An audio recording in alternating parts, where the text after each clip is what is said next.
Welcome to the Keenan Lake Show on SIBN Radio. Keenan Lake is the author of the book My Daddy Taught Me That, published by Welcome, a social worker and activist. You can like this show's fan page at www.facebook.com/The Keenan Lake Show on SIBN Radio. Feel free to post any comments, questions, or requests for his book on the fan page. Now let's go into the studio with your host, Mr. Keenan Lake, and co-host, Marcus Select.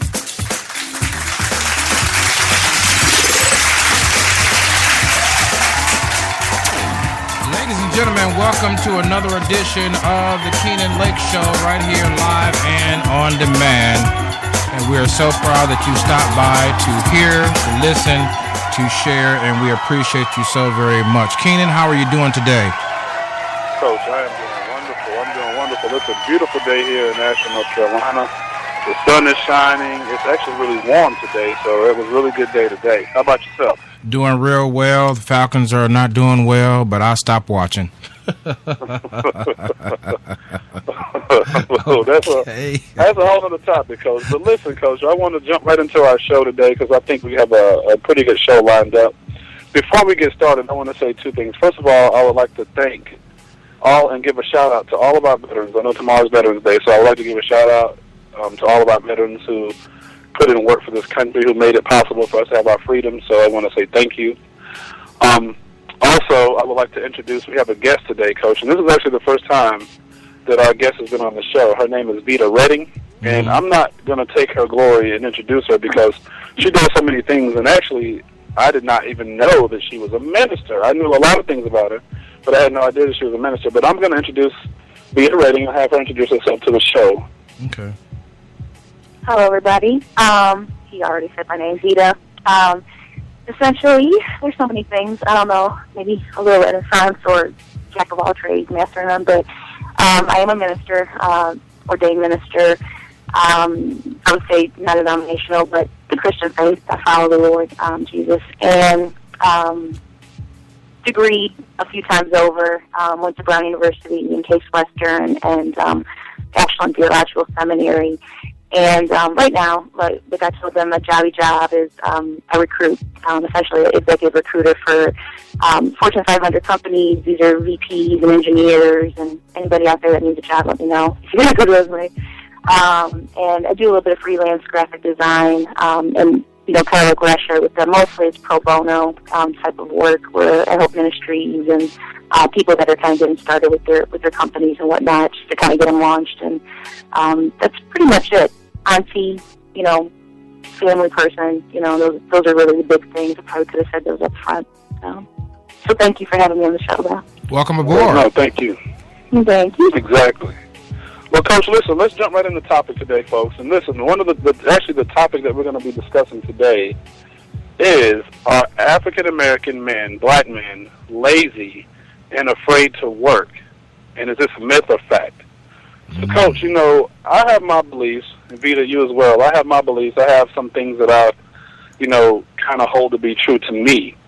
But before I weigh in on these thoughts, Coach, and actually, let's just let you do this. As we have a guest, Coach, I'm going to let you go first because I don't want her to be kind of put on the spot. But what do you think about this topic, Coach, and what do you think about that?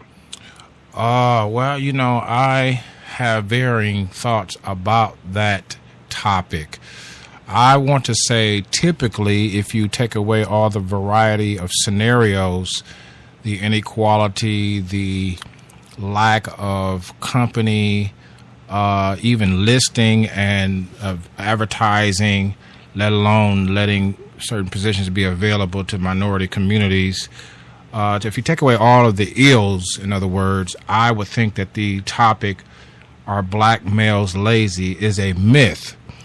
But we are most certainly in danger of creating, or we have already created perhaps, through the education of the Keenan Lake Show and beyond, a culture that does not have to be lazy to work because we have provided so many benefits, more for, in some cases, low income than middle class. So there are very little incentives, if I could say, for those to get out, work hard, if you couple the ills with the benefits that seem to confuse up-and-coming African-American men. And if you add the incarceration conversation in there, you just come out with a matrix of problems. But on the whole, I think that it is a myth that black men do not want to work. I think that black men work harder and have to work harder than any other man on earth. And that being said, I'll relinquish the floor. I feel like I'm a senator or something talking to the legislation of Congress. I mean, real, right? You know. All right, Vita, you can go ahead and weigh in on that. Yeah, you know, when you gave me the topic, you know, I laughed when I saw it, and you know, partially because, you know, to me there's a lot of questions. You know, I've seen both. I gotta say for myself, I didn't grow up. You know, I didn't grow up in a rich family or anything like that, but my father worked, you know, all the time. He worked like 2 jobs. And, you know, he wasn't lazy at all, like I would say in terms of modeling, you know, just hard work and ethic and things like that. You know, my family, you know, that put me in a good family, you know, to see that as a work ethic. But I've seen, on the other side, you know, family members who have dated men that don't work, you know, experiencing, you know, at some point, not that a person I was dating didn't work, but that they didn't have ambition to do anything beyond just collecting a check. You know, like there's visions and dreams and, you know, things that are in everybody's heart, you know, men and women.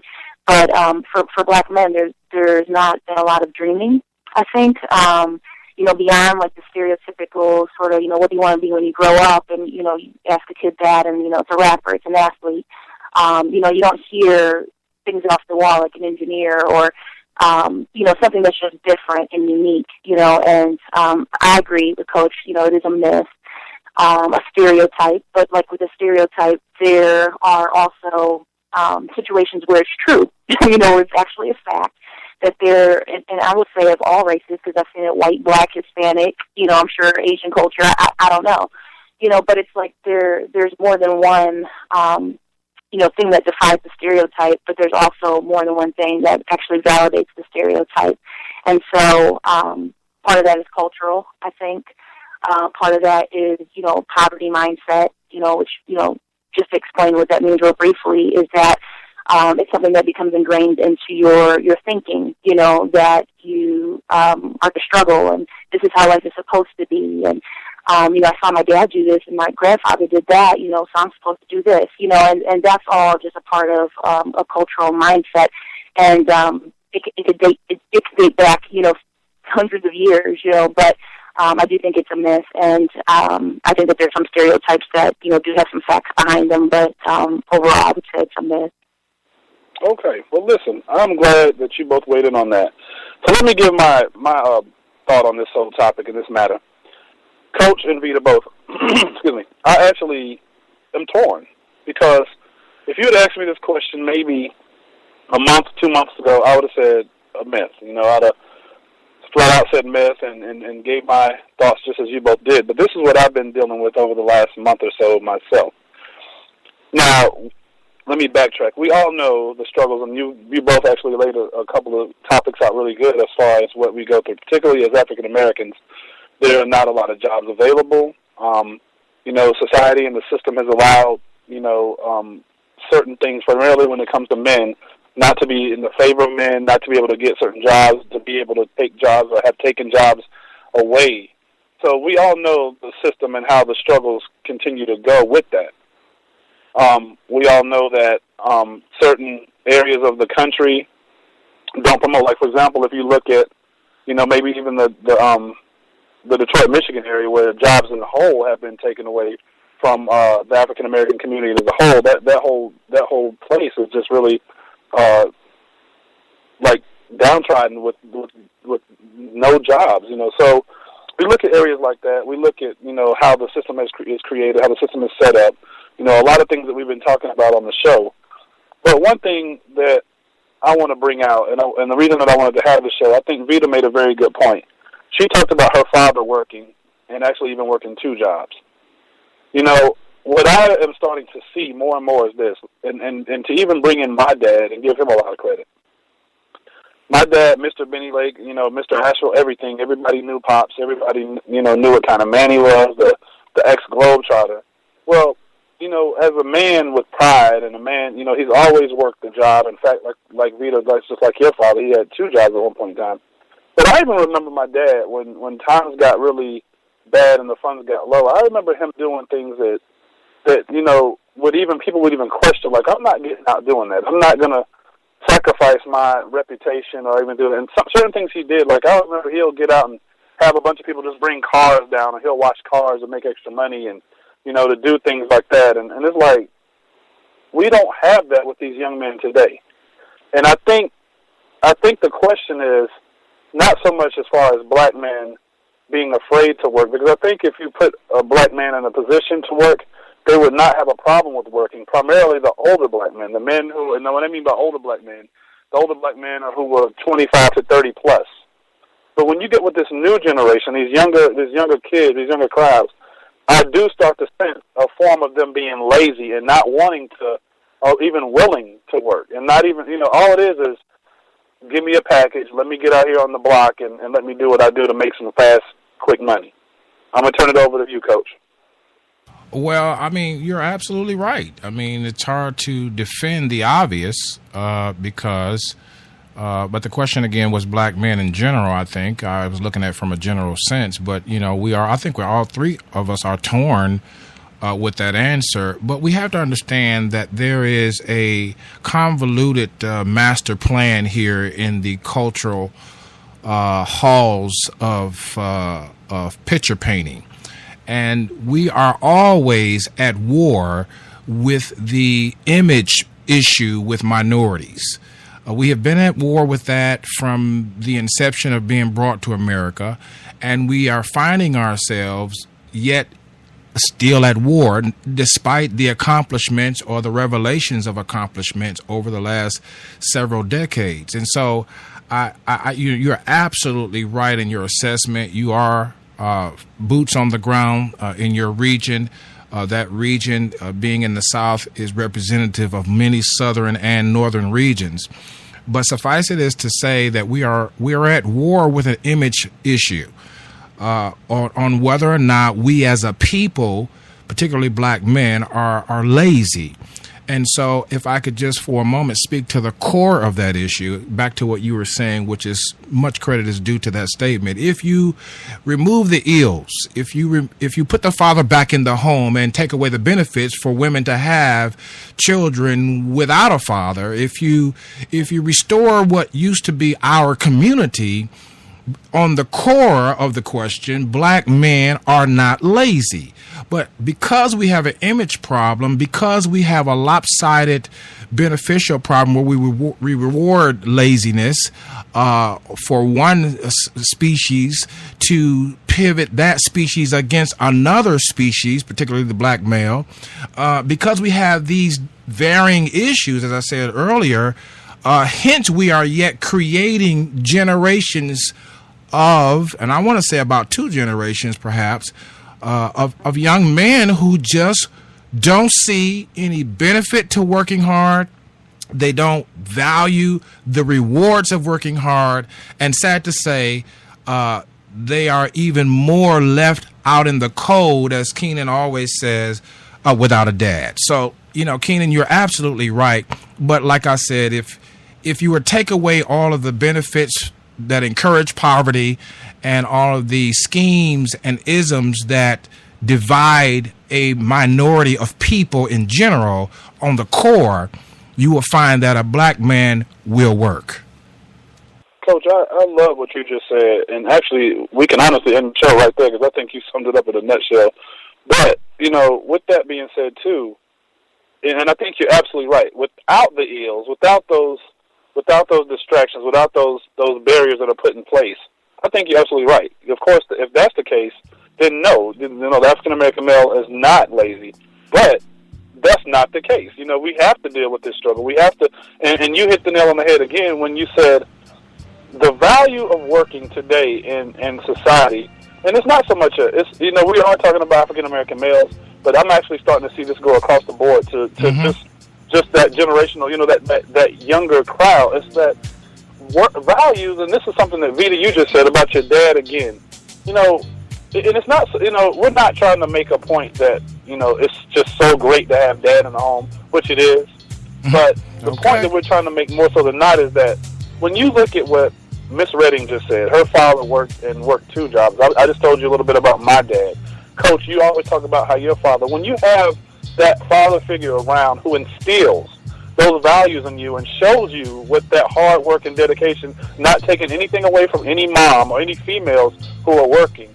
But when you see that from both parents, and when you see that and you're getting that from that male in the home who's like, okay, you know what? Dad went out. Dad supposedly is the breadwinner. Dad worked his butt off. Dad brought the bread home. Dad did this. Then you start to say, okay, you know what? There's value in working hard. I see the benefits, and we'll see how my father put this down and how he made this possible. Vita, I'm gonna give you the last say before we go on for our commercial, and then we'll come back. Well, I'm thinking about it. The whole thing, it kind of goes back to another show that you guys did about, whose responsibility is it to raise the kids, right? And this does tie into, do I think black men are lazy? No, I don't. But there's a lot around perception, like, what is laziness, right? Somebody, and I'm not trying to, argue in their favor or anything, any such thing. Stuff that's immoral is immoral. But, you have people who will go out on the block, like you said, and guess what? They got administrative skill. I don't care what anybody says. They'll go out and they'll operate a whole business. They'll have people running money for them, running dope, or, Right. doing whatever. The hustle could be anything, making bootlegs or whatever, and we use that as like the stereotype because, in the black community, and I'm saying in the impoverished black community, because guess what? The black community is bigger than the ghetto. We're all over the place, and some are living good, some are not living so good, but we're everywhere in between. So we can't say all black people are lazy because there's black doctors, there's black lawyers, there's, a black president. My God, we've come pretty far. So if we say that we haven't come that far, we are in some form of deception for ourselves.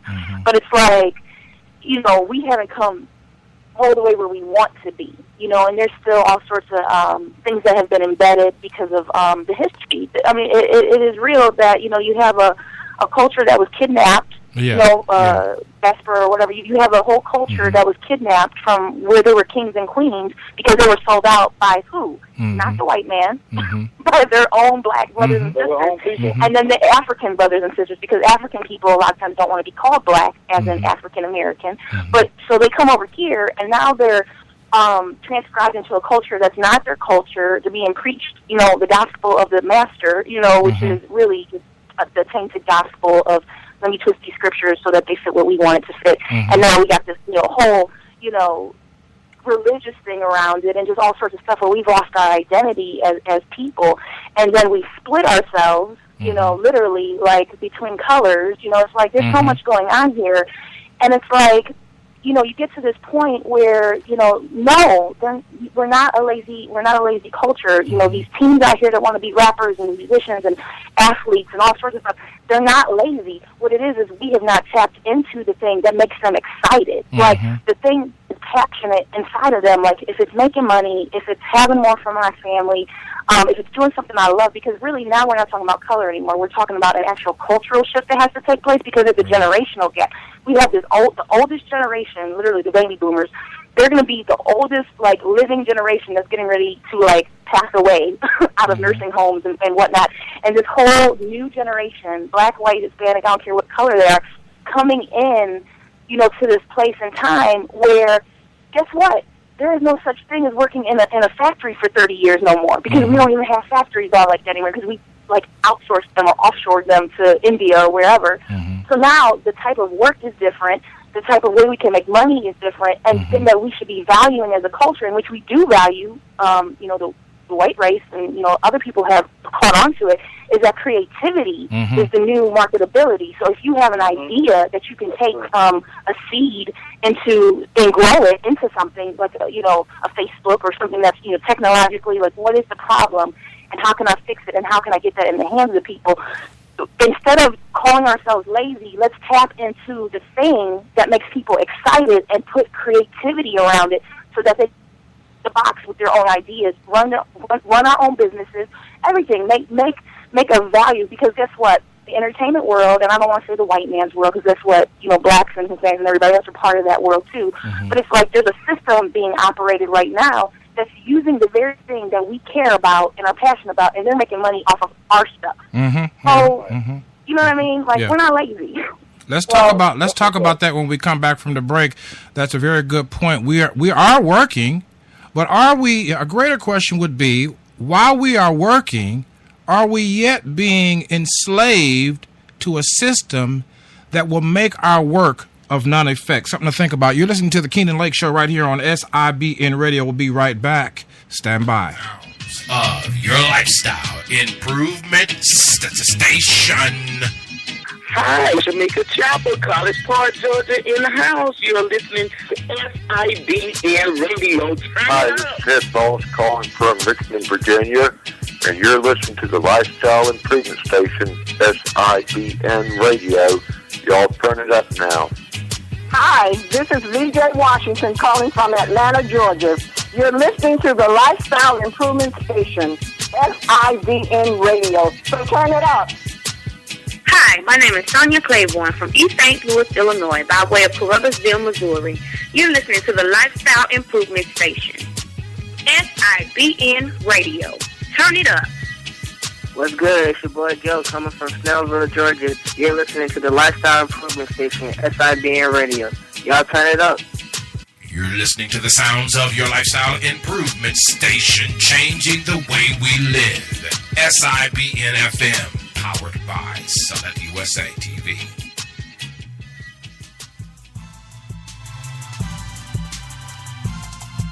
Responsible. Accountable. Who taught you that? My daddy taught me that. That's right, the new book all the way from Asheville, North Carolina, representing the legacy of Benny Lake is Keenan Lake.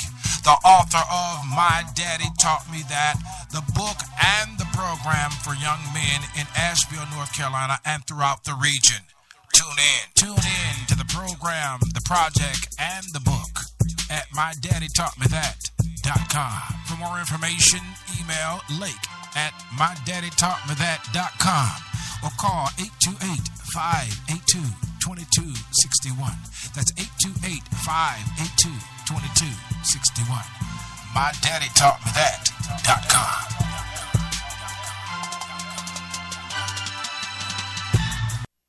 Ustedes están escuchando SIBN, transmitido por Salet USA TV. Síguenos en Twitter @Salet USA TV o visítenos en www.41596radio.com. Hey, thank you for joining us. We're right back here at Keenan Lake Show live and on demand on SIBN Radio. Don't forget to visit www.mydaddytaughtmethat.com for more information about the program for young boys, young men, as well as the paraphernalia, I hate to use that word, but the gear, I should say, that Keenan Lake is working on so that you will be able to say, my daddy taught me that. Keenan, great, hot topic. You're on fire again. You always do this. I'm beginning to think that you might be an arsonist, but you stick around and watch the fire burn. Well, Coach, listen, I got to give a lot of credit to Miss Vita Redding, because she actually has me thinking so much right now. Her last comment and response to that was amazing. And actually and let me just say this too. Vita, you were right on point with a lot of the things that you said. And I see that with a lot of the young men that I work with today about the fact is, how do we motivate our youth? And how do we get them motivated? Primarily when you're living in a world where everybody is geared towards Xboxes and PlayStations, and you have your cell phones, and you have this, and everything is going so fast. So the things that motivated us will definitely not motivate them. So I think you're absolutely right when you talk about the young generation not being lazy, or the generation as a whole not being lazy, or black men not being lazy. It's about just finding different things to motivate. I think you hit some great points when you talked about the factories being moved. I think you hit a lot of great points. With that being said, though, this is where I want to take it, Coach. And since Vita talked last, I'll let you comment on this again. Do you guys find it lazy, and this is a question between you and Vita, Coach, do you guys find it lazy where or when a young man will be motivated by his peer, okay? And this could be of any age. It could be of, young 20s to early 30s or whatever age you want to use. But when you're motivated by the masses, and what I mean by that is this. The common thing now is, once again, if I need some money, I can make fast money. I can get out here and hit the block, get me a package, do what I need to do. When you decide to give in to do that, instead of going for school and getting that degree or getting your education, or, and of course I know there's a lot that plays into this, but even sacrificing, saying, okay, you know what, if I was out here in the streets, I can make $500 a day, $1,000 a day, as opposed to working a job at a Burger King or a McDonald's where I'm going to make, $200 and $300 a week. So my point is, are we lazy from that standpoint where we won't even try? Like, okay, you know what, I'm not even going to try to sacrifice and wait and reap the rewards later, as opposed to getting a degree or working this job and doing what I need to do. Instead, I'm going to get that fast money, and I'm going to get out here and do what I need to do. And that's what I mean by, and maybe lazy is not the word, maybe it should be a different word that I'm using, but that's what I mean by lazy, because it's like, what I see now in a lot of our younger generation is that they're not even trying, and they're settling. So maybe we can comment on that, Coach. I mean, but before you and I and our guests launch on a white horse and ride off into the sunset, we must agree that the society and the culture has made it easy and accessible for them to have the lifestyles that they live without any consequences. I mean, it's sad to admit that. And so, if I had not had a father in my home, if I had grown up without a community as tight as our communities were back in those days, if I had the incentives that the young people had on today's situation, I cannot sit here in a self-righteous mindset and say of a certainty that I would not be any different. I mean, the river that flows down south will flow down south unless some catastrophe happens to make the hill or the flow go north or east or west. And certain storms will cause new inlets in this river to make new pathways for the river to have a new flow.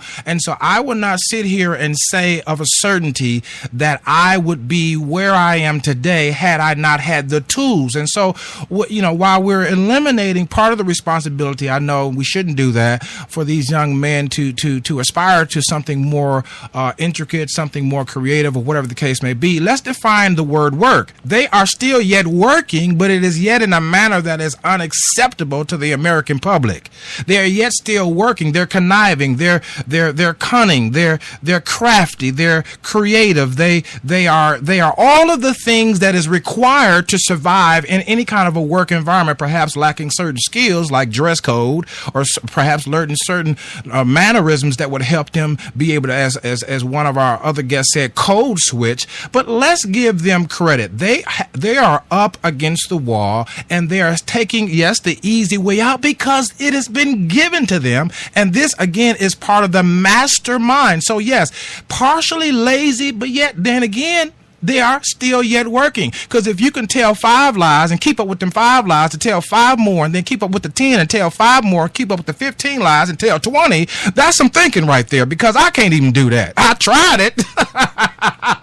But I got caught by my father, who was bigger and tougher and slicker than me. So, I mean, we gotta, I think one of the things that I saw in the 80s, one of the things that I saw is the tide was turning for American workers, particularly American men workers. The tide was turning. Companies were downsizing. They were, as my sister said, they were going overseas trying to get the tax benefits of that. They were putting money in tax shelters that weren't taxed. They were doing everything they were big enough to do to make sure that their profits were fat and big to this day. They were being slick and all of these things. And what a lot of people don't realize is that we had a downfall long ago for those who even had the guts and the stamina to work. They were fighting an uphill battle then.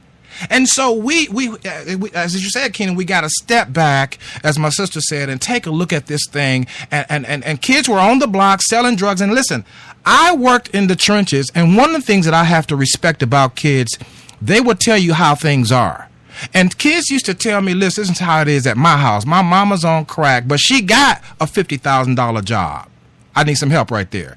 And my daddy is gone, but that we're in the suburbs, this, that, and the other. But the reason why I do this, because I feel that nobody really cares. So, I mean, kids will adapt based on the environment. And yes, they are lazy when it comes to our standards and when it comes to the standards of corporate America.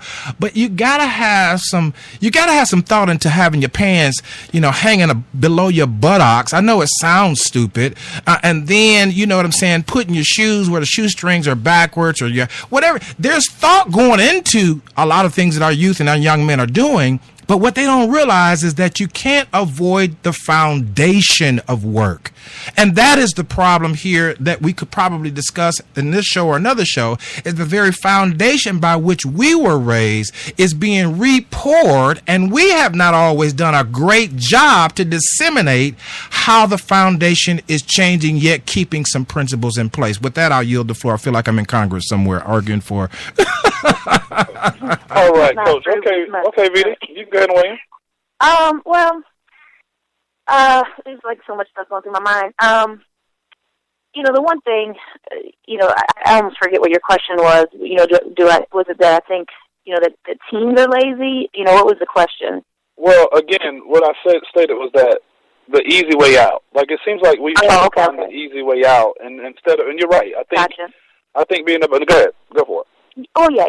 Again, I think part of it, some of it is cultural, but part of it is the fact that we're in a generation where it's like everything is microwavable, like you can get it quick and you can get it now. And, the fact that really if we're talking about laziness, we're really talking about a character issue, like work ethic. Like, what is that? That's not something tangible. But, what is work ethic? It's a character thing, to stick to it, to have to work through when things are tough, and it's a totally different topic, but it's another thing. It's just like, why are we have black marriages are like extinct, why are so many divorces? We have a different sense of family even now, and just like on TV, you get these shows that are like the new normal or, Modern Family or, whatever, and it's like the whole of our culture is recognizing that mom, dad, 2.5 kids, and a dog is not the uniform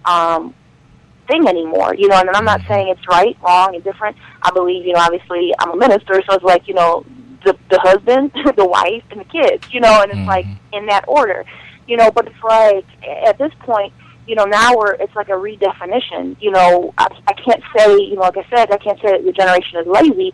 I just have to say that we haven't tapped into the piece that they really need, in order for them to stay interested. So we'll diagnose all these kids, pretty much every child out there now got ADD as their diagnosis. No, I was about to cuss you, Lord help me. I'm a minister, but if you want to come out sometimes, it's like, no, kids just need a good butt whooping sometimes. And because we don't correct our kids anymore, there's a part where you ain't paying attention because mom and dad are afraid to whoop you because you can call 976 kids on them. You know what I mean? It's like we're afraid of the kids, and there's no discipline going on to make them to see that this is the way. And again, we can't define like, okay, not being lazy equals this. It means you have a blue-collar job, working in some Fortune 5 stuffy company, whatever. That's not the way for everybody. Going to college, nobody wants to hear this, but going to college isn't for everybody. Everybody don't want to go. Everybody's not going to have the right type of discipline for it. If college ain't it, guess what? The military ain't it for everybody. Sometimes it's an entrepreneurial path, or it might be a ministry path. It might be it might be a blue-collar path. There's nothing wrong, and that's, I think, where we're messing up. We have, like, these stigmas. Somebody said it earlier. I think it might have been Coach, but somebody said it earlier. Like, we have these stigmas attached to different works. Like, really what it is that our pride, and I can't speak as a man because I've never been a man, obviously, but, like, as a people, I'm saying, there's always, like, these 3 aspects of, like, sin. And I'm not going to preach, but it's like there's this, pride, lust of the flesh, lust of the eyes, and pride of life. And when you take the lust of the eyes and the flesh or whatever out of it, or you can keep it in there, whatever, if I see something I want to get it. If it makes me feel good, I want to get it. And if I see somebody else with it, and I want that because it makes me feel better, we get all the keeping up with the Joneses and stuff like that, then my whole direction is towards that. Something wrong where, and I I guess, speak for myself as a woman and to the women.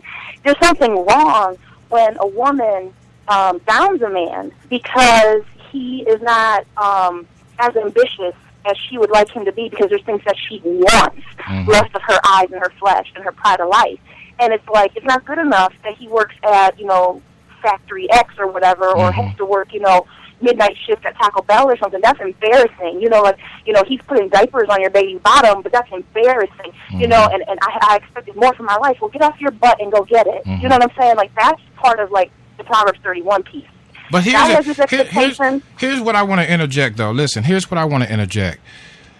The question was, are they taking the easy way out? I have a counter question to the question, and it's this: How else will the young men of today's vernacular, and it's a question that was going through my mind, is the young men in today's vernacular, right? They see their mothers going out to work. All right, I'm just saying, I don't know what the stats is on that, but they see their mothers going out to work, and you would think, because children imitate, that they see the mothers working hard to buy them the sneakers and all the stuff that I got to work hard, and I give them credit. They working hard at something. It may not be what we should think they should work hard at, trying to be slick, but the question is about the easy way out. And I wonder how much of the frustration from the black minority community as a whole, as a nation of African American people, have we transferred to our kids.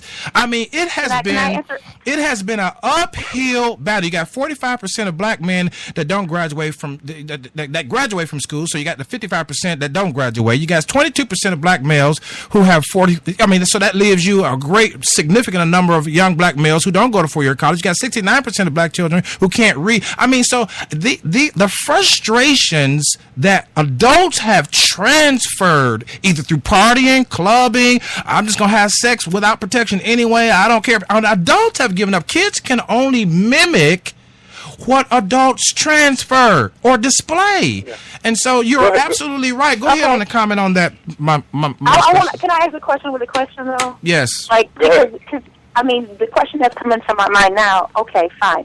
So you have this generation of, let's just go all the way in that direction. We have this generation of lazy black boys, right? Which is not true, but we have this generation of lazy black boys. Well, guess what? Again, it goes back to another radio topic that I had heard. So what is the problem with our generation of men? And I'm not talking about the teens, I'm not talking about the kids, I'm talking about the generation of men who have made it. No, and I'm not talking about the lazy ones. I'm talking about the ones who have made it. Yep. Why and where are they? And how come they're not picking up and pulling up these young men and coming alongside them and teaching them, because now that they've made it, they don't feel like it's their responsibility anymore. You're exactly right, Vita. Listen, you're exactly right, Coach. And let me just say this too, Vita. You're exactly right about that. And what we find is this: you just said it. The ones who make it, the ones who are so-called not lazy or have good jobs, first of all, they don't feel like it's their responsibility. They're the lazy ones, though. Yeah, but then what happens is, yeah, they don't feel like it's their responsibility, but then it's like they separate themselves and like, I don't have time for that mess because I'm on another level. Right. And you're absolutely right. It's like, but this is the thing too. Let me just go back to this, okay? Let me just say this too while I have the floor. What bothers me is this, folks, and what bothers me, what's been on my mind is this. In Asheville, North Carolina, we have about 5 to 6 hoods.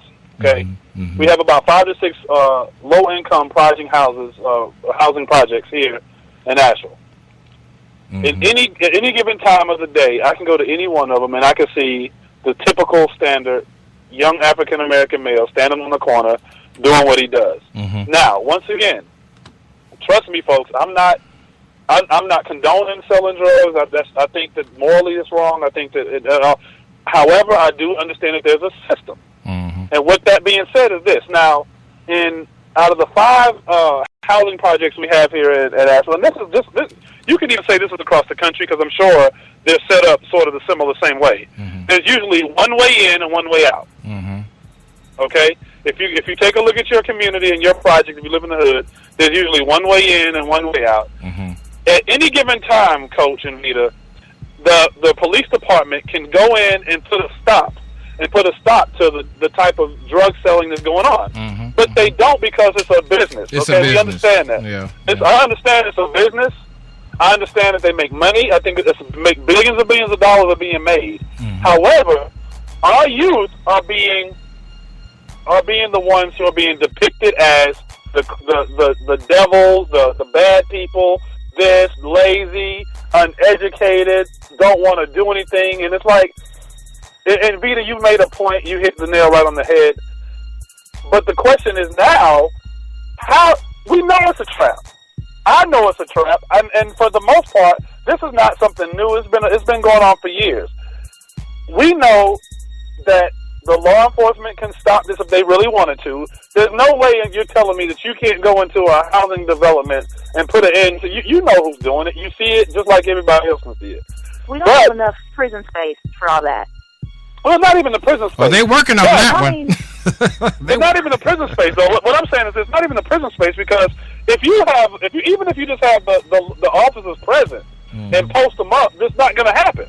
Mm-hmm. So the point I'm trying to make is, and I think you hit the nail on the head, I think you actually answered the question, is where are the ones who are supposedly educated, good jobs, where are we at, and why are we not out here putting because our time, our energy, our effort into making a change? Because for the same reason we were brought here, as my sister said, kidnapped and brought here, for the same reason that we sold our brothers and sisters, our queens and kings out in the motherland. Don't even get me started on that right there. We have continued those behavior patterns in the Americas, and we have sold each other out. You know what?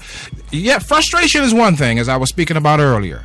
But when you know you was deep in the hood, even with a mom and dad, even with all the opportunities that you struggled to get, and you made it, and you don't reach back, that is lazy right there. That's the problem right there, Keenan. The problem on the surface is the unruly young man breaking in homes, just doing stuff you just hold your head and you want to cry. But what really turns my skin and gets me going is when you know you got several degrees, or when you know that you have a solid job and you out playing the field. I don't even want to get started on that. You out being a pimp and a player because now you are enjoying the fruits that you forgot that someone else along with you struggled for you to have, and you won't even reach back and say, you know what? I'm going to set up a scholarship fund. I'm going to make these mothers feel accountable to me, and I'm going to be accountable to them. I'm going to visit the varying communities where I come from. If every man that came out of the hood today went into the hood where they graduated from, if you will, and said, I'm going to pour my time and energy and money into making a difference, don't you think we would have a better young men in today's world? I think so. I agree. We got to go to a commercial, man. Y'all hot off the cuff, man. Y'all arsonists, man. Y'all watching this fire burn, man. This is the hottest conversation yet, man. This is a shame. All right, we got to take a small break. I just got to go. It's all I can say, before I just get really heated. I'll be right back. Ken and Lake Show, SIBN Radio. That's how we do it.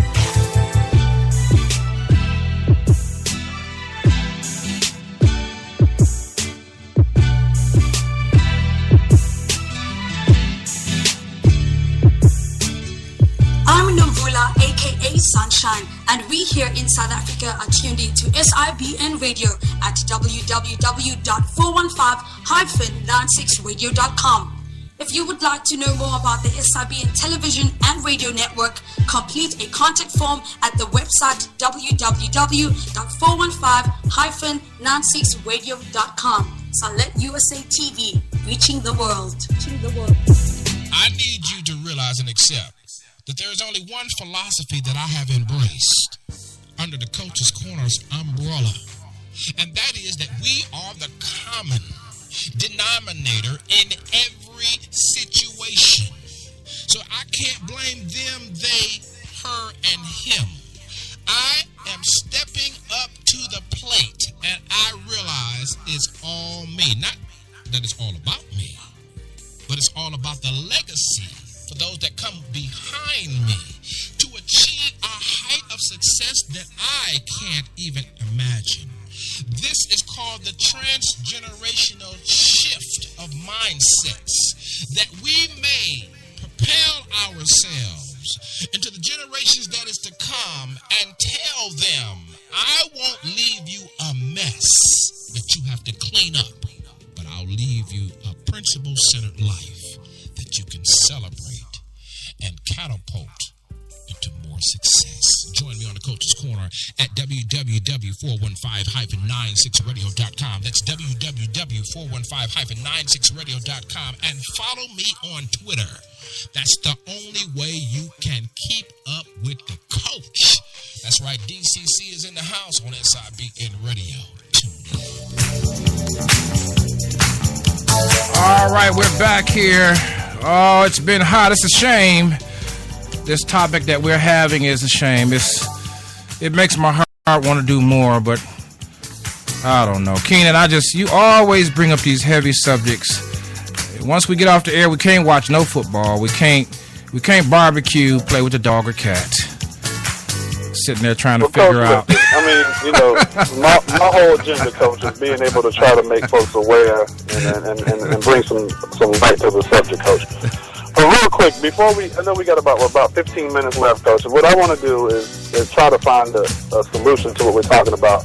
Because this is thinking, I'm going to let you and Vita, and actually in the order, I want Vita, you can go first, and then Coach, you can kind of start to finish it up. This is the thing we do know. We do know that our youth, and this is something that I've been dealing with for a while in my program and dealing with just youth in the area that I work in. Our youth are not grateful. They're not appreciative. They have this mindset where they feel like they're owed something. Mm-hmm. So even though we talk about no positive male role models, once again, who can show these young men and give them that example of what hard work looks like, we do know that there are mothers out there working hard. But even with that said, these kids, and it's not just we're not even specifically talking about young men.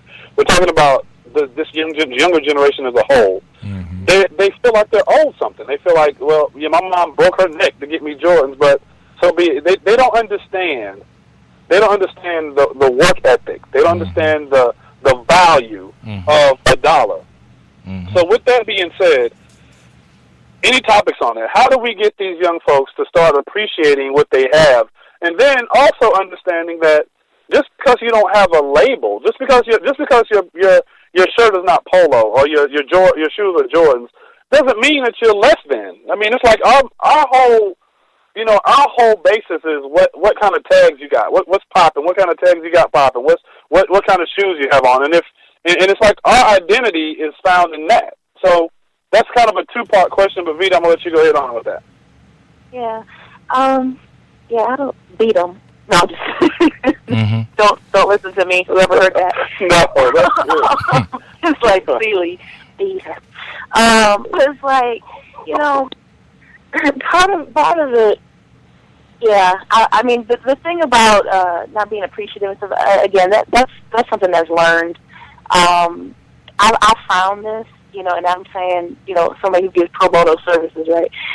I found that when stuff is just given to people, a lot of times they're not appreciative. Mm-hmm. And it could be the most wonderful thing ever, that was done for them. But the thing is, because they didn't have any investment in it, they didn't have to work for it, they didn't have to learn anything, they just were given it, and part of, what's going on in the country, and, everybody was just, like, flipping out when they heard, like, food stamps was about to be, reduced or whatever. Well, we have a system of, not everybody, because look, I was in a season 2 where I needed some help, and yes, I did let my tax dollars work for me when I needed help. So I received some stamps or whatever when I needed it. But it's like some people are in a situation where they've been given things for so long that it becomes the expectation. And for kids, it's a totally different culture that we're living in now. We used to have chores, what I'm saying? Like, I know our parents' and their parents had chores, and, they didn't talk back when they had to do these things. They knew something about getting up and having to earn something and work. Okay, you want some shoes, you got to do something to get some money to get those shoes. You're not just going to get those shoes, And it's not that, our parents didn't want us to have, nice things or whatever. But when we wanted it that bad, we would work for it. And, that's part of it. And one thing that keeps coming to my mind is that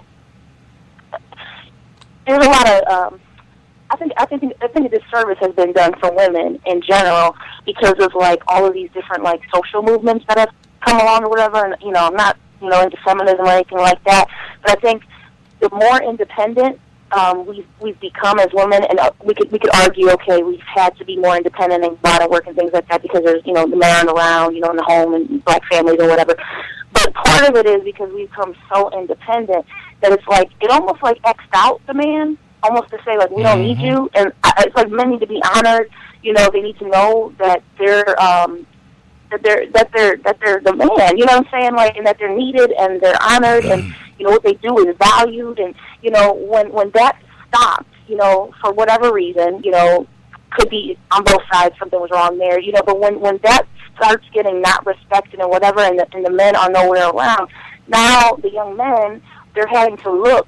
At, like, as you said, Coach, you're having to look at the mother doing all this stuff on her own, and it's like, as opposed to, you don't want the son. I think there's something dysfunctional. Like, you don't want the son to step in to where the dad should be. You know what I'm saying? Like, that spot should never be taken. Like, he shouldn't have to be my husband. You know what I'm saying? Like, I shouldn't have to get my emotional needs met, you know what I'm saying, by my son. You know what I mean? There's something wrong with that.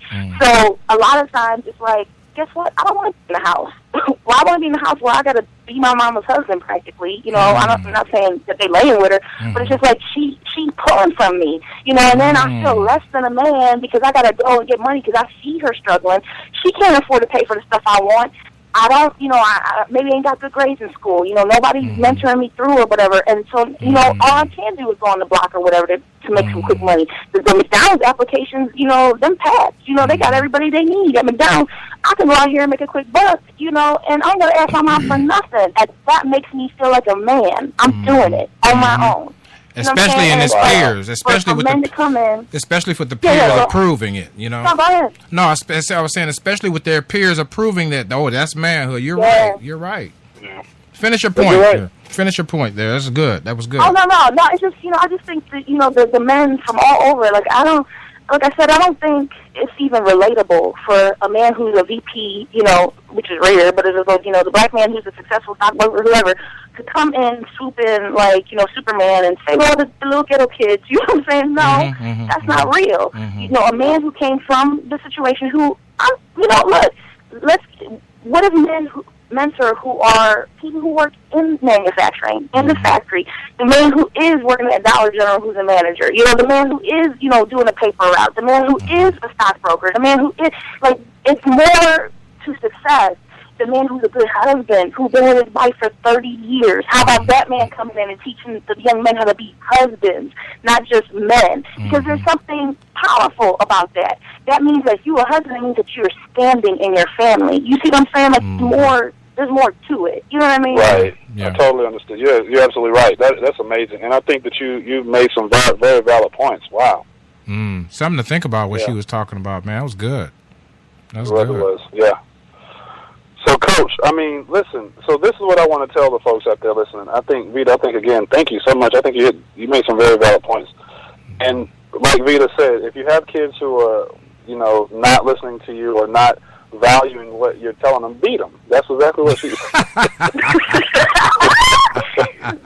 Beat those kids. Okay? Don't you beat them kids bad. Don't beat them bad. As a social worker, folks, listen. I don't encourage you to beat your kids, but at the same time, I do encourage you to discipline your kids. Okay. Right. And that's the thing. That's the thing that we have to get back to as well. The lack of discipline, or the non-discipline is. You can't. People always say you can't be your child's friend. Well, no, that's not true. You can be your child's friend, but you definitely have to be their parent first. Right. Okay. You have to be their parent first. You have to be able to parent your children and not afraid to parent your children, and then you can be their friend. But you're creating a great storm. Let me just say this to those mothers out there that are struggling, because this is a serious struggle. You're creating a great storm if you give your child everything. I'm sorry. Everything that the child wants, I don't care if the child wants the moon to come down and kiss the sun and the grass to come up thereafter. You got to find a way to earn it. And you got to make a stand, moms. You can do it. You got this show, you got books, we got mentors out there. I know they're not always touchable, reachable, and all that, but we have more resources and doing less with them today. We're doing more poorly as a people today with more resources than when we had less resources, we were stronger. And so we have to advocate, Keenan, that giving, because here's the hidden myth. The hidden myth, the greatest myth about children and young men and young women is they want constructive criticism. They want guidance. I don't care if they're mouthing off gang members, criminals, juvenile delinquents. Give them all the worst labels ever. But if you think that the human experience is not about wanting to be better and do better, then you yourself have to question yourself. These kids want someone to pull them in, to rein them in. And while they may be disseminating something different, deep down inside, they will begin to hate, disrespect, dishonor any adult who just lavishes them with everything they want. Keenan? Exactly. You're absolutely right, Coach. And listen, folks, I want to say this too. Vita actually hit a point on the head. We're not expecting, just because you're a doctor or you have a PhD in this, or you're a lawyer or whatever, you have a great job and you're a professional, to save all of our youth. That's not what we're saying. But what we are saying is this, and what I'm saying is this. If you are a person of influence, you are a person who has made it to a degree, or you're just a person who has it on your heart to pull up and help, we need folks like you guys to reach out into these communities to have, if you're a positive person, a positive role model. And sometimes it doesn't necessarily have to be a male. It could be a female. However, the struggle and the need, the call to need now is males, because we're losing males rapidly. We need some folks to go back in these communities, lift up, pull up, and help. That's what we're looking for, folks. So if you're able to do that, I encourage you to do that. Again, I want to say thank you to my special guest, Miss Vita Redding. And if you need some graphic design work, please get at me. I will let her know. She has great work. She does really good stuff. And Coach, I think we did it again. I think we had a lot of information. I think we had put some stuff out for some of our listeners to think about, but also give some resources and some options to help as well. Listen, if you listen to this show, you feel like you're trapped in a snare. What do I mean by trapped in a snare? Pleasure-driven situations. You seem like you can't control yourself. Venereal diseases on the rise. Emotional dysfunction. Domestic violence. By all means, you're struggling with how to earn cash, how to stretch your dollar. Spiritual death. You're just frustrated with going to church. Family dysfunction. Everybody's got an attitude. Drama for your mama. Destructive behaviors coming from your kids. And vocational dysfunction, because when you show up at work, they ain't acting right either. And they supposed to have it all together. Listen. Get on your knees, take a look at yourself, and restart. We can be better if we try, if we look inward. We can't always point the finger at someone else. And this show, my daddy taught me that you didn't have your father there, you didn't have your daddy there, but you have a heavenly father. I hate to go there, but let's go there, because some of this stuff that we're talking about is beyond our solution resource pool. We need a spiritual encounter to reassess, to retool, to regroup. I want to encourage everybody out there that visit www.mydaddytaughtmethat.com. If you haven't gotten the book, get the book. Become self-educated. Once again, we used to be a people that taught ourselves to read. I need some help right there. We used to be in control of our own literacy. And this is that time that we can make the difference in our hood, wherever you may be. So I want to encourage you, visit www.mydaddytaughtmethat.com. Don't forget now to connect with Keenan Lake on Facebook. Keenan, give them the Twitter and the Facebook one more time.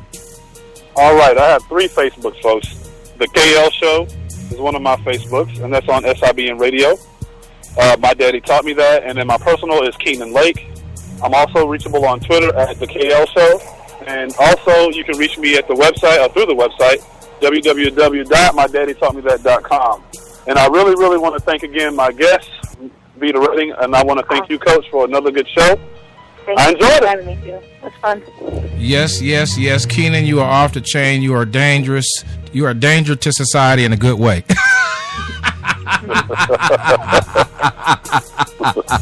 Hey, man, thank you so much for everybody that's joining us right here. Don't forget you can download these episodes so you can retool and re-listen to them, share them with your boys, your girls, and whatever you do, let's hear your feedback on what you think. Fact or myth, are black men lazy? Leave your response there on Twitter or Facebook. This is the coach speaking for Keenan Lake, the Keenan Lake Show, and our special guest. Until next time, take care of yourself.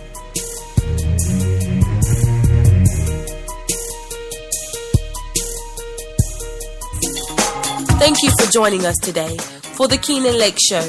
We know you will be empowered as you consider the content shared by Mr. Keenan Lake, co-host Marcus Select, and our guests. For more information about Mr. Keenan Lake, please visit www.mydaddytaughtmethat, and feel free to email us at lake@mydaddytaughtmethat.com. Books can be ordered from Mr. Lake by calling 828-582-2261. Until next time, you've been listening to the Keenan Lake Show on SIBN Radio.